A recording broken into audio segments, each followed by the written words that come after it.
जय श्री कृष्णा, जय श्री राम, जय गौ माता, जय राधे श्याम। आप देख रहे हैं तुलसी तपोवन यूट्यूब चैनल और इस वीडियो में हम चर्चा कर रहे हैं दिवाली की पूजा के बारे में। ये आप सबको पता है कि सागर का मंथन हुआ तो उसमें से माँ भगवती लक्ष्मी निकली और लक्ष्मी ने भगवान नारायण के कंठ में माला डाली।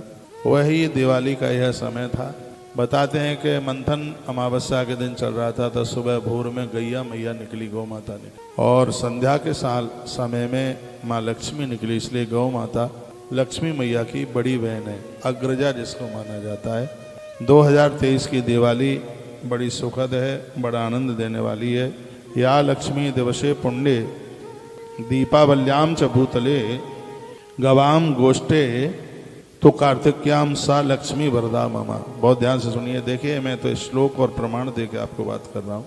पद्म पुराण के उत्तरखंड में दिवाली की महिमा का वर्णन किया। या लक्ष्मी दिवसे पुण्डे, जो लक्ष्मी पूजा वाले दिन, दिवाली वाले दिन, दीपावल्याम च भूतले, इस मृत्यु लोक में भूतल पर दिए जलाएंगे। गवाम गोष्ठे तो कार्तिक्याम सा लक्ष्मी वरदा ममा, जो गौशालाओं में, गौ सदन में दिए जला करके रखेंगे, माँ लक्ष्मी उन्हें वरदान दे देगी, उसके घर को बिल्कुल खाली नहीं होने देगी।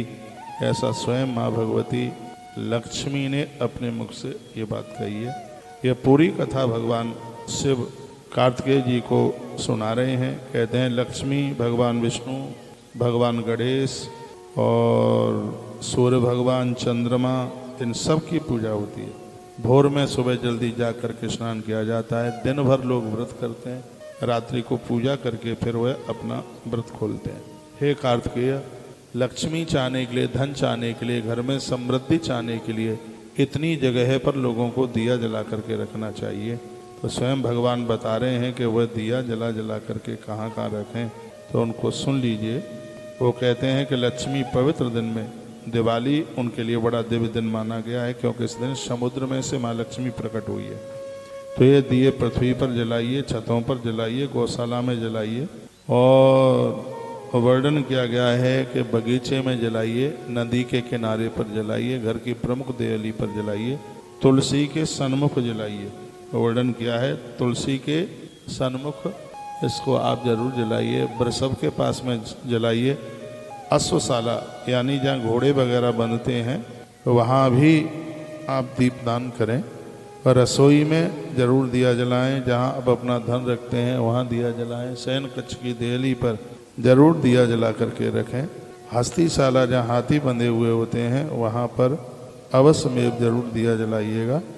और जहाँ आपकी मंत्रणा मीटिंग कोई हॉल है वहाँ जलाइए, सभा स्थल पर जलाइए। और जहाँ 4 दिवाली घर की बाउंड्री हुई है वहाँ पर दिया जलाइए। आपके घर में कोई कुआं है या बोरिंग है, समरसेबल है, वहाँ दिया जला करके जरूर रखिएगा। छज्जे पर, उद्यान बगीचे में आप जरूर दिया जला करके आप रखिएगा। तो यह दीपदान की बहुत बड़ी महिमा बताई गई है। भगवान श्री हरि को प्रसन्न करने के लिए, माँ लक्ष्मी को प्रसन्न करने के लिए दीपावली का दिन बहुत ज़्यादा अद्भुत है। दिवाली को अखंड जोत जलाएं, रात्रि भर जोत जलती रहे।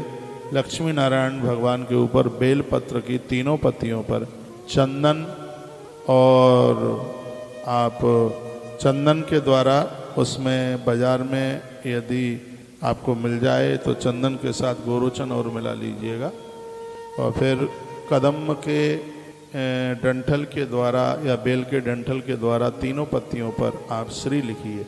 श्री लिख करके फिर माँ लक्ष्मी के नाम से, नारायण के नाम से ओम लक्ष्मी नारायणाभ्याम नमः ऐसा भी आप बोल सकते हैं। या लक्ष्मी मैया का मंत्र है ओम ऐम ह्रीम क्लीम श्रीम महालक्ष्मी नमः। इस मंत्र को बोल करके 108 बेलपत्रियाँ लक्ष्मी नारायण भगवान के ऊपर चढ़ाएं। आनंद हो जाएगा। पराजय वृद्धोत्तम स्तात प्रतिपद्यते रवो। भगवान कहते हैं कि आपको कोई पराजित नहीं कर सकता। और निष्कासते प्रस्ताव लक्ष्मीश्च ग्रहण कड़ात, कहा गया कि भोर में, सुबह भोर में आधी रात्रि को निकलने के बाद 3 से 4:30 के बीच में अपना सूप उठाइए और सूप को बजाते बजाते घर से बाहर, घर की आपकी सीमा, घर की सीमा पूरी होती है, उससे बाहर जाइए सूप बजाएं। और मैं इसका एक श्लोक बोल रहा हूँ, तावन नगर नारी विस्तूर डिंडिम बादनई, यानी वर्णन किया, तावन नगर नारी भिस्तूर्यन डिंडम वादनई, जो भोर में सुबह है, भोर में ब्रह्म मुहूर्त में अपने घर से सूप बजाते हुए और बाहर निकल करके जाएंगे तो इससे दरिद्रता घर से बाहर निकल जाती है। यह दिवाली की रात्रि को यह किया जाता है। दिवाली की रात्रि को भोर में 3 से 4:30 के बीच में तावन नगर नारी, उस नगर की नारियां अपने घर से लिखाए तूर्य डिंडिम, तूर्य डिंडिम कहते हैं, सूप का नाम है संस्कृत में। म बादनी, बादनी मतलब उसमें से आवाज़ आए, उसको खटखटाएं, उसको बजाएं और ये बोलते जाएं कि पूत भय सयाने दारिद्र भय रवाने, पूत भय सयाने दारिद्र भय रवाने। ऐसा बोल करके सूप को बजाते बजाते घर के बाहर तक जाते हैं और सूप को फिर आप अपने घर ले आइए, फेंक करके मत आइएगा। तो इसके द्वारा घर से अलक्ष्मी वापस चली जाती है और घर में लक्ष्मी का वास होता है। तो दिवाली की रात्रि को आप हवन करें, यज्ञ करें, श्री सूक्त से उसमें आहुतियाँ डालें। संकरस्य भवानी च क्रीड़या युद्धमाशुत, दिवाली की रात्रि को पति और पत्नी के बीच में कुछ क्रीड़ा की, कोई खेल खेलने की बात, कोई भी क्रीड़ा हो, कोई भी आप, कोई तो कहीं कोई चकना खेलते हैं, कोई गोटी खेलते हैं, कहीं कोई और कुछ, यानी कोई न कोई खेल खेलने की बात बताई गई है। आंख में चोली का खेल खेलने पति पत्नी के बीच में, ऐसा शंकर और भवानी दोनों वर्ण ने शंकरस्य भवानी च क्रीड़या युतमास्तितहु, भगवान शंकर भवानी भी दिवाली की रात्रि के समय पर दोनों आपस में क्रीड़ा किए हैं, खेल खेले हैं। इससे घर में बड़ा आनंद होता है, मन को सुकून मिलता है। स्त्री पुरुष के बीच में जहाँ कोई खटास है वो समाप्त हो जाती है। और मैंने कितने विस्तार पूर्वक ये बात आपको बताई। एवं गते निशीयतु जने निर्धार्थ लोचने, जब दिवाली के बाद जब दूसरे दिन पड़वा लग रही है तो बहुत देर रात तक सोते मत रहिए, बहुत दिन तक सोते मत रहिए, जल्दी स्नान कीजिए, जल्दी नहाइए और आनंद हो जाएगा, बहुत बढ़िया हो जाएगा। और इसमें घृत के दिए जलाए जाते हैं। घृतम बहत यज्ञार्थे मम पापम प्रमोहति, ये घी संपूर्ण पापों को समाप्त कर देता है। तो दिवाली की रात्रि को, छोटी दिवाली को तेल, तिल के तेल और सरसों के तेल के दिए जलते हैं। 14 दिए जलने की बात है। और दिवाली के दिन आप 21 दिए जलाइए, 108 दिए जलाइए और वह घी के दिए हों। घृतम बहत यज्ञार्थे, यज्ञ घी के बिना पूरे नहीं होते। मम पापम प्रपोयति, जब दिए जलाते हैं तब ये कहा जाता है, हे प्रभु आप हमारे अपराधों को समाप्त कर दीजिए, आप हमारे अपराधों को खत्म कर दीजिए। और जैसे दिए प्रकाश दे रहे हैं वैसे ही आप हमारे अज्ञान का हरण करते हुए हमारी बुद्धि में आप प्रकाश दें, हाँ आप हमें ज्ञान दें, आप हमारे घर की घोर गरीबी का नाश कर दें। ऐसा कह करके भगवान को प्रार्थना की जाती है। दिवाली का उत्सव हमारे और आपके लिए बहुत ज़्यादा ही बढ़िया है। वर्ष में 4 उत्सव प्रमुख मनाए जाते हैं। एक है रक्षाबंधन, दूसरा है विजयादशमी, तीसरा है दिवाली और चौथा है, उसका नाम है होली। ये 4 उत्सव हमें चारों वर्ण के लोगों को आपस में जोड़ते हैं।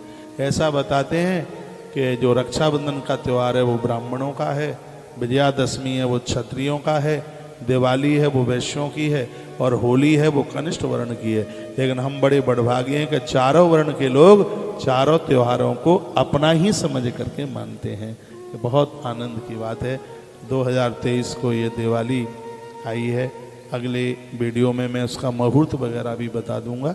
अभी मैंने एक पूजा की, एक विधि, ये क्यों मनाई जाती है दिवाली, तो ये दरिद्रता का नाश करती है दिवाली और आयु को बढ़ाती है, उम्र को बढ़ाती है। कार्तिकेय जी ने पूछा था कि दिवाली क्यों मनाई जाती है, तो भगवान शंकर ने जवाब दे दिया है कि दिवाली इसलिए मनाई जाती है, मृत्युना पास हस्तेना कालेना, यानी मृत्यु भी उसके सामने से पराजित होकर के चली जाती है। ये महिमा दिवाली की है। दीपावली फलम नाथ विशेषाद ब्रूहि सांप्रतम, तो जो दिवाली की जो महिमा है उसका फल क्या है, कार्तिकेय जी ने पूछा, तो इसका वर्णन भगवान शिव ने किया है, भगवान शंकर ने किया है। और जो बात भगवान शंकर के द्वारा कही गई है वो तो बड़ी अद्भुत है। ऐसा कहा गया, गंगा दीपावल्याम चतुर्दशी, गंगा लिखा है तैल लक्ष्मी जले गंगा। दिवाली के दिनों में जल में गंगा आके बैठ जाती है, घी और तेल में स्वयं माँ भगवती लक्ष्मी आकर के बैठती है। तो इन दियों को जलाने का बहुत बड़ा महत्व है। फिर कहूँगा नरकाय प्रदातव्यो दीपम सब कुंज देवता। यदि नरक से बचना चाहते हैं तो दिवाली के समय पर, छोटी दिवाली के समय पर आप दिए जलाइए, तेल के और सरसों के तेल के, तिल के तेल के और सरसों के तेल के। घर में आप संपदा चाहते हैं तो बड़ी दिवाली को घी के दिए जला कर इतनी जगहों पर कूटागारे सुचेतेषु सभासु च नदी सुचा प्राकार उद्धान बापीषु प्रति लो लुप्तेषु मंद्रासु विकृतासु हस्तशालासु चैवहि। इन श्लोकों का मैंने हिंदी में अर्थ आपको बता दिया है। इतनी जगह आप दिए जला करके रखें, सूप ठोकना न चूकें। बहुत बहुत धन्यवाद। वीडियो पूरा सुनने के लिए ऐसे ही हमारे साथ जुड़े रहिए और अद्भुत जानकारी प्राप्त करते रहिए। और जब कोई बात शास्त्र के अनुसार कही जाती है तो उसको सुनने में भी मन लगता है और उसको करने में भी मन लगता है कि बात बहुत प्रमाणित हो रही है। यदि आपको अच्छा लगा है तो वीडियो को आगे भेजना चूकें नहीं, इसको आगे भेजें जिससे और भी लोग लाभान्वित हो सकें। जय श्री कृष्ण, जय श्री राम, जय गौ माता, जय राधे श्याम।